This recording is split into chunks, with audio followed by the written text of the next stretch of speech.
Hey, good morning, everyone. Happy Tuesday. Hope you are having a great week already. I got to finally kind of dive into some Christmas spirit last night and made ginger molasses cookies. First time I've made those, and ginger molasses and oatmeal cookies. And the oatmeal cookies kind of expanded a little bit too far, so they're more like discs but at least they're not hockey pucks. So that's a good thing. Before we jump in, I'm going to share with you a story that Michael Neal shared with Aaron Jacobs Stagner, and I just shared with Chelsea. And I feel like it just really sets a great lens for our conversation for all of you today. So the story goes like this: that a man was talking with God, and he basically said to God, like, how let's talk about time. Like, how long is a second? And God's like, well, a second is like 1,000 years. The guy thought about it a little bit, and he's like, well, what about money? How much is a penny worth? And God's like, oh, it's like $1 billion. The guy's like, huh, you think I could borrow a penny? And God's like, just a second. And I said to Chelsea, if we put that as the lens that we look through life, that we have 1,000 years to generate $1 billion, let's say, and you look at where you're at right now, I just want to invite everyone to look at where you're at and go, I'm doing all right. Like, the runway is really long. And Chelsea and I, this is Dr. Chelsea Rainey, by the way. Probably all of you know her.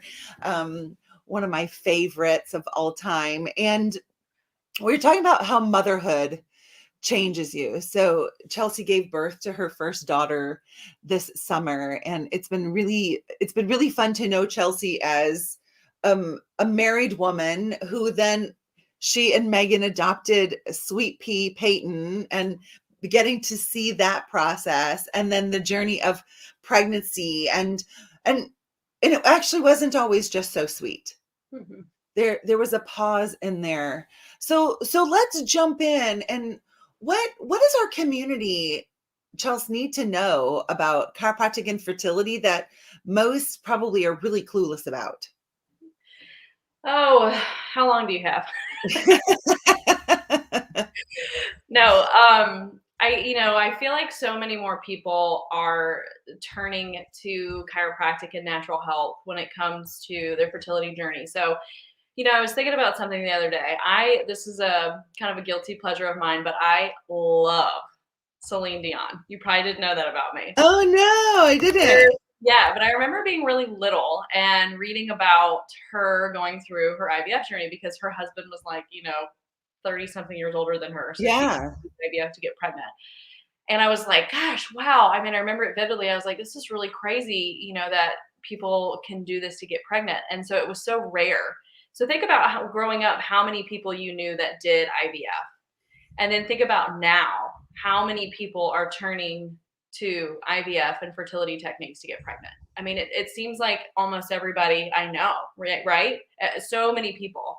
It used to be you would know one person. Now it's like you barely know one person who gets pregnant without some sort of help. So there's got to be a change because when we're looking at fertility, I was telling you earlier, I really want to take even that fertility piece out of it. And before getting pregnant, I think I really focused a lot on fertility, but it's like in chiropractic. We don't treat headaches, we don't treat digestive things, we don't treat sleep disorders, but we see amazing things happen with those. So when we focus with chiropractic, the whole premise is to allow the brain to communicate with the body and to let you express health at your optimal potential, right?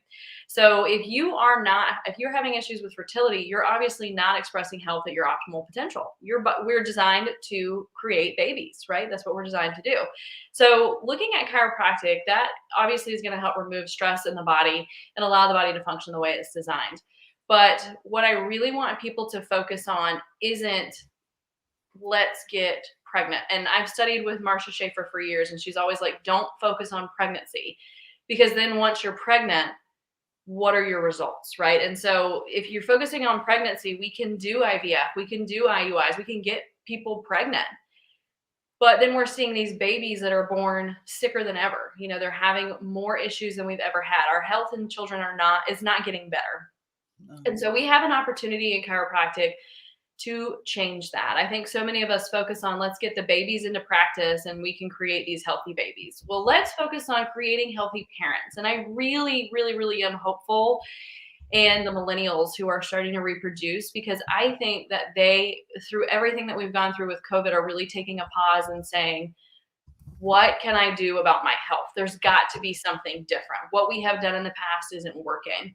And we're seeing those people come to our practice. And then when we get those people healthy, we're able to help them reproduce. And then those babies are so healthy. And we see these moms and dads and partners go through these incredible postpartum periods. We're not seeing huge rates of postpartum depression and anxiety. And I say huge because I think, like you said, parenthood changes everything. So I think there's a lot to work through there. But we're seeing moms able to have wonderful nursing journeys to breastfeed their babies. And so that is a huge struggle in postpartum. And that everything in the preconception era, when we set parents up for health, we just create this beautiful journey into parenthood, which leads to healthy babies.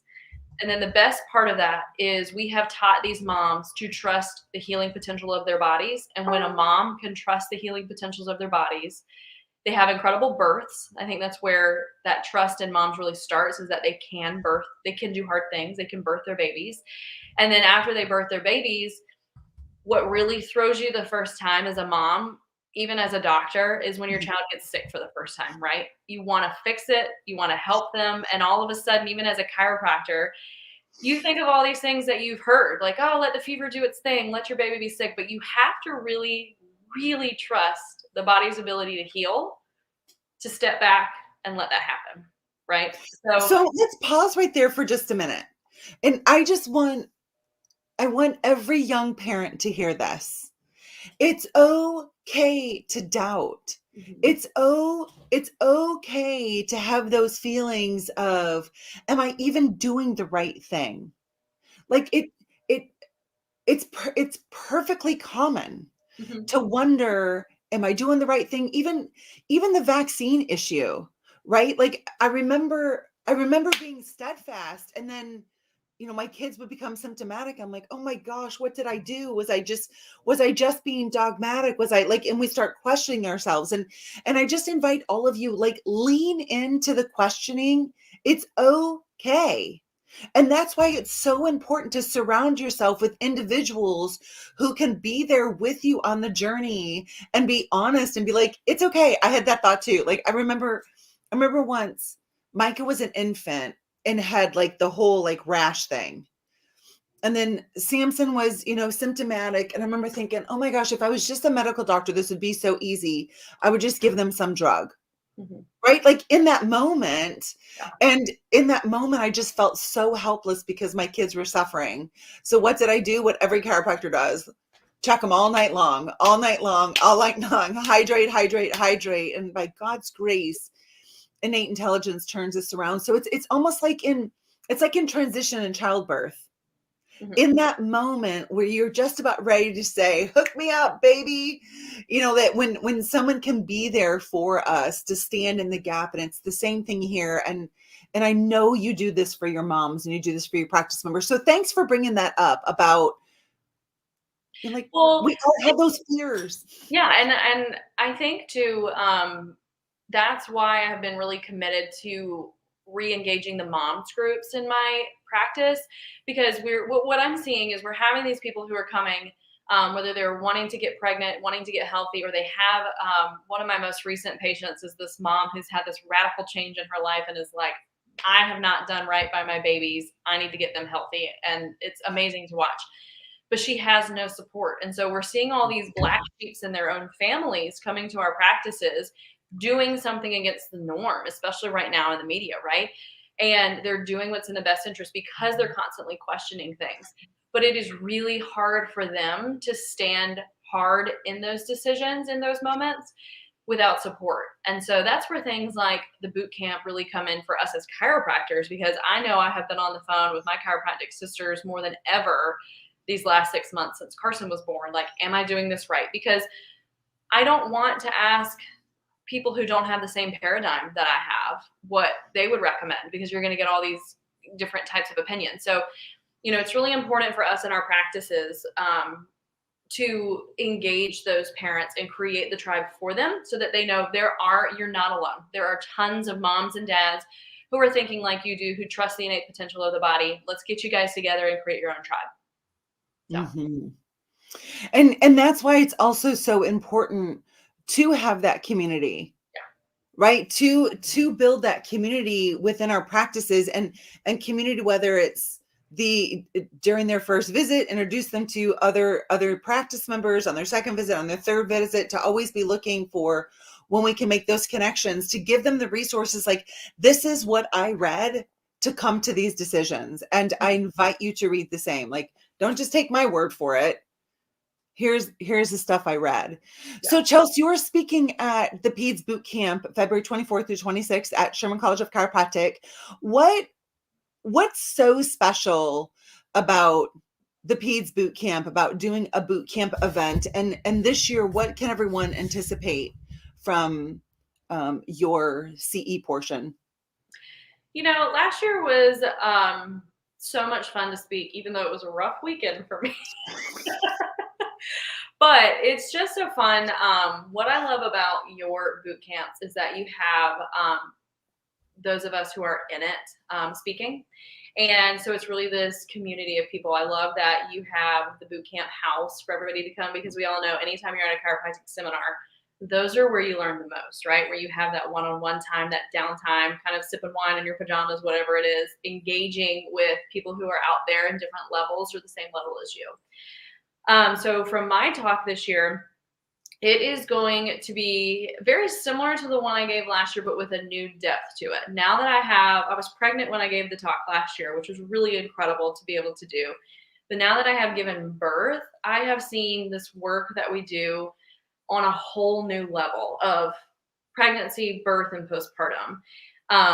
And the people that I see in my practice who do this work compared to people who don't, what that does for the health of their life moving forward. So like I said, like with postpartum anxiety, depression, nursing, and then these babies, I mean, it's just so really, really cool to see. Everybody, when I birthed Carson, was immediate like, oh my gosh, she's so alert. She's so vibrant. Like, she's so aware. She's so strong. And I attribute that to the chiropractic lifestyle and the preconception work that we did to get her here. And what if every baby started off their life like that? And what if, the saying, not only at birth is a child born, but the mother is too? What if every mother was born that way as well? What would this world look like if we really created healthy parents who created healthy babies? That is so true. It's so interesting how that's a really common remark now, that people say when they do see a child who, for all intents and purposes, like, that's what a newborn should look like, right? But so often that's not the case. It's, like, whenever I post pictures of Ezekiel and Nathaniel, that's always like, oh, they're so alert. I'm like, they're supposed to be. But the truth is like I wrote in here, like, something is wrong when we look at the newborns in this country being born, and they can't even suck, something that's completely natural and normal and is written on the code of humanity to be able to do that. And I love that article that you posted about. I never knew about a little baby giving back to mommy and so putting their fingers in her mouth as a way of, like, hey, I got you. Like, I got you, mom. Like, you're given to me and now I want to give back. And even something like that, that's so natural and is a part of the process. But if that baby is struggling, when is that going to happen? If that baby, because of a multiplicity of factors, can't nurse, when does that happen? Yeah. And so with your two grandbabies and my daughter, isn't it so amazing to just watch how innate babies are? How innate? like you say, like a baby that has been under the chiropractic lifestyle, they've done the preconception work, they are just these vibrant, healthy chiro kids. And to see them hit their milestones, or to know how to suck, or to be able to even like massage the breast to help mom get milk out, or to know, I remember having a lot of these fears, and I have two really close chiropractic friends here who had babies at the same time as I did. So we all have babies at the same age. And I would ask, like, is this normal? Is this normal? Is this normal? And they're like, you have to remember what society deems normal and what we actually see as physiologically normal are very different. So it's that common versus normal, right? So it is common for babies to be sick, not hit their milestones, not do all of these things. Like I thought about putting Carson on her stomach. Once I started doing that, she started sleeping through the night. And then, you hear all these things like, don't let babies sleep on their stomach because of SIDS. And then, so you said question everything. So you have those doubts like, oh my gosh, what am I doing? Am I doing the right thing? And she could roll, she could do all these things. But my friends had to remind me, like, you have to remember that our babies are different. We've raised them, we've birthed them differently, we created them differently, we've raised them differently. So our physiological norm looks different than what's common. I remember Libby was really steadfast about that. Like, Ezekiel can sleep on his stomach. Babies have been doing it for thousands of years and they're all okay. Yeah. And it's only when the medical profession started intervening that, I've never seen the research, but to me, it seems like it would be something to look at, the subluxation at birth, right? And what was the trauma at birth? Like, was there vacuum? Was there, extended period of time in the birth canal and SIDS? Because I would have to believe they're running a pretty neck and neck race. So those things aren't true for every baby. So at any rate, thank you for joining me today. Always a pleasure, Dr. Barb. And thank you so much for being a really great friend, and just always a great supporter and willing to help and contribute. And I really applaud you for being tenacious and courageous to ensure that you have the practice of your dreams. Obviously, the practice you have now is vastly different than even when we met a few years ago. And, instead of just continuing to ride a wave that was no longer serving you, you were like, whatever has to be done, I'll do it, not all at once, but I'm going to put things in motion to have the practice of my dreams. And for those of you, if you're sitting in that place today and you're like, I just am never going to be able to have the practice of my dreams, like, number one, get help, get support, and remember that, yes, you can. That But today isn't all the future. I think the people who have the best practices are the people who are authentic. And I think for years, I let myself be told what I needed to be, knowing that there was a disconnect between what I wanted to be. So if somebody is sitting in that spot, I do encourage you to come to the boot camp, because I was looking at the speaker lineup, and all of these doctors are young doctors who have wonderful, wonderful practices. And every one of them is just super convicted in the work that they do. And I think that's what's most inspiring about your speaker lineup, is that you have. So my advice to people, and I'll share that my story as to how my practice has changed over the years, but things are great. And it's because I have found authentically what I'm doing, and people are attracted to that always. Yeah, it doesn't take as much effort, right? We come from within, Mhm. and share that with others. So thank you so much, and thanks to all of you. If this was beneficial, I'm going to ask you to please share it on your own page. There's a link to grab a ticket. The tickets are $397 for doctors and $97 for students until the end of the year. So you can wait. You're just going to give me more money, which I'm totally fine with that. But I would just encourage you, grab your ticket. If there's still space in the boot camp house, stay there.